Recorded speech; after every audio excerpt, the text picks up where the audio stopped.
साथियों, अमेरिका के साथ व्यापार समझौता है। नरेंद्र मोदी घुटना टेक के ट्रंप के सामने सरेंडर करते हुए हमारे किसानों का जो भविष्य है उसको खतरे में डाला है। अमेरिका के किसानों को, हर एक किसान को औसतन 22 लाख का सब्सिडी मिलता है, डायरेक्ट सब्सिडी।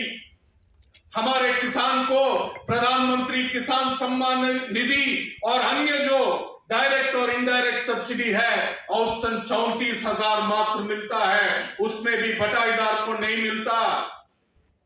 और उनके साथ हमारा तुलना होने वाला जो बजट में यूरोपियन यूनियन में लगभग 38% बजट में खेती पर खर्च होता है, हमारे यहाँ पे 5% भी नहीं होता है।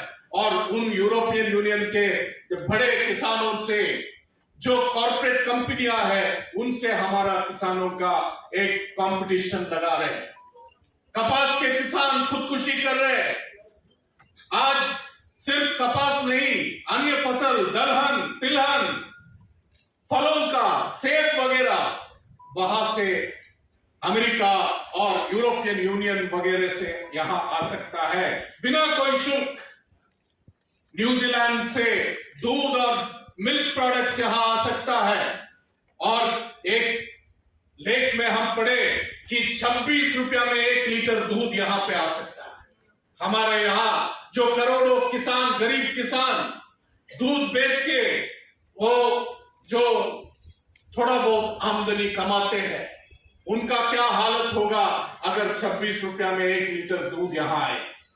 ये सोचने का बात है।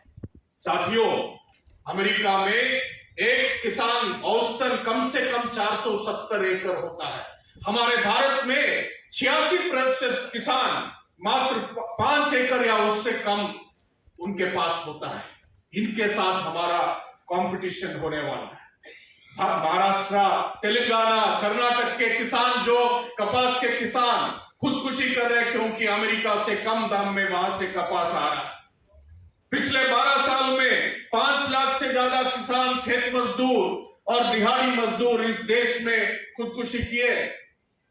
किसान बेहाल है, मजदूर वर्ग बेहाल है, मजदूर वर्ग सड़कों पर उतरा है, छात्र नौजवान सड़कों पर उतरे हैं।